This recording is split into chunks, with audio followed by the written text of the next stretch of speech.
guys, it's Quintus. This is the first of a series of videos I'm going to make as a tutorial of what a werewolf is, the strengths and weaknesses of a werewolf, and how certain things work with while you're in form, and what it means and does not mean to be a werewolf. So let's jump right in, starting with the most basic of questions is, how do I become a werewolf?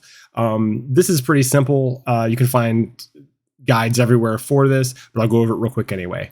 There's 3 zones that you can go to get bit by other players, which is really the only reasonable way to become a werewolf. You can become a werewolf through finding NPC monsters in the game that can bite you, but they're harder to find sometimes. You can also pay real money at the ground store for a bite. Promise me you'll never do this. Otherwise, you go to the Rift, Reaper's March, or Bankarai, one of those zones, and there's a shrine there. And if you don't know where it is, find a werewolf buddy, ask in one of your guilds, ask a friend, ask in zone. Someone will help you out. And then just ask for a bite. There's so many werewolves around in those zones, especially in my experience, the Rift, that it's really hard to not find a bite within a couple of minutes of being there a lot of the time.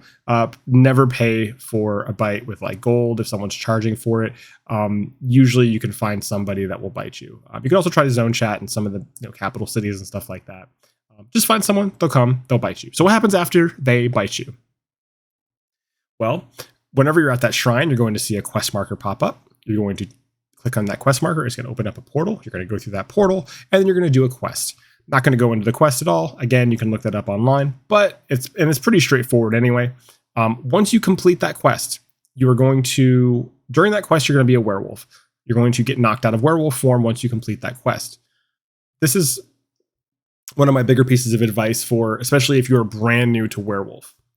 You can stay in werewolf form indefinitely in that zone. And I'm going to go over how the werewolf timer works a little bit more in this video and in a future video. But when you're not in this zone, when you hit your werewolf ultimate and you become a werewolf, you will have a timer that starts to tick down. And when it depletes, you just go back into your normal form. In this zone, that does not happen. You can stay in werewolf form indefinitely. So once you complete your quest here and you gain the quest or the skill line, for new players, I recommend, hey, just run around this zone and kill the harpies and the crocodiles and the cats. Just kill everything in this zone. Leveling up werewolf skill line is based entirely on the number of mobs you kill while you're in werewolf form, not the amount of experience you gain or any of those other criteria that a lot of other skill lines go on. It's just raw number of things you kill. So while there's not a ton of things to kill in here, they respawn fairly quickly and you can run around and do them for no risk and without having to really wrestle with your werewolf timer. This is especially nice to get at least the first few levels of werewolf leveled up, because the passives that you gain from leveling it up help you stay in form longer anyway. Now, if you're impatient and you just want to do it a quick way, or if you're experienced with it, then you probably don't need my advice, but I like going to Crimson Cove is one of my spots, especially if it's not really busy, because there's just clumps of a dozen mobs in every room. And you can run a nice, neat lap around the zone, just murdering everything with your claws of your AoEs and stuff like that. Especially if you use something like Plague Break, you'll chew through them so quickly. You can level up Werewolf to 10 in a quarter of the time that you can in this other zone. If you're good at it. It takes practice, and it can be frustrating if you're not used to managing your werewolf timer. So when you get into werewolf form, you will lose access to all your other skills. You can't swap bars. You will not be able to use any of the skills that you had before you were a werewolf. You are just a bloodthirsty beast. You also lose access to some of your passives. A lot of your class passives won't work. Most weapon passives won't work. And I'll go into that more in the future here. You only get werewolf skills, and the only choice you really have is which morph you want for each skill. So it's a little bit more restrictive, but there's a lot packed into the package. So we'll go over that a little bit more here in the future as well. Let's talk about the werewolf timer. Werewolf timer shows up underneath your magicka bar. If you're running something like I'm running advanced UI, I like advanced UI for myself, but even if you're running the normal UI, just the base game stuff without any add-ons, it still shows up underneath your magicka bar, and it will start ticking down. By default, you get 30 seconds to be in werewolf, but there is plenty of ways to extend that. And realistically, you will always have more than 30 seconds. Pretty much, as long if you're level 10 and have all the passives, your base amount of timer you get actually goes up a fair bit, just because of the passives alone. And we'll go into that. I'm going to be doing a video specifically on timer, so check that out. It's important to note that being a werewolf is illegal. If you become a werewolf or run into a town as a werewolf, the guards will get quite mad at you. So you will rack up a bounty, and that's not what you... I mean, I guess if you have all the money in the world, you can. But yeah, you will have the guards on you immediately upon entering a town, transforming in a town, anything else like that.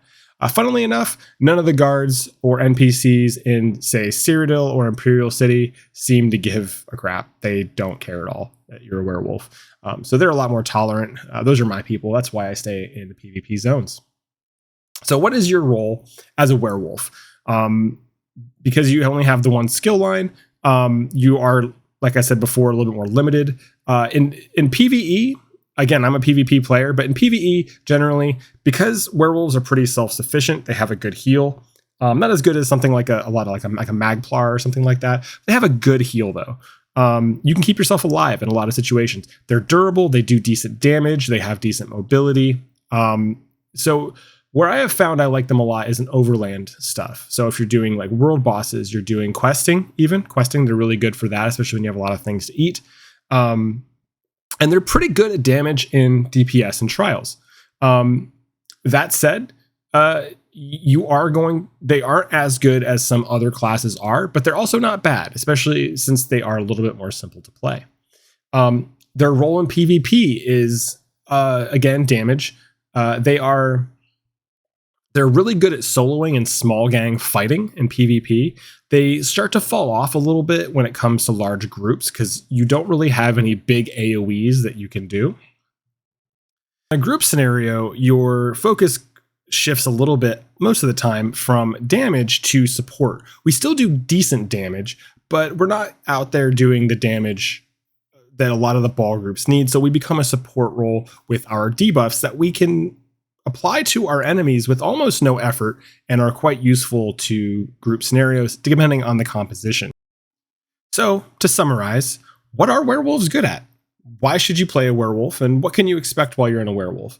Well, in PvE, you're going to be durable. You're going to be able to do okay damage. You're going to be able to solo stuff or do small man stuff, do world bosses. They're great at that. In PvP, you're going to be good at solo and small gang. You're not going to be amazing in groups as far as damage, but you can provide a niche support role that is actually pretty good. In PvP, it's also important to note, like we're not assassins. We're not going to gank someone. We can't even stealth. We also lack AoE to take on large groups to be able to burst them down. But what we have is durability and staying power with an okay amount of damage in PvP. So it makes us excellent brawlers, skirmishers, get into the thick of things, take some hits, and punch back. In my future videos, I'm going to be going into in-depth explanations for skills, passives, how your different classes will affect you as a werewolf. So stay tuned for those and keep hunting.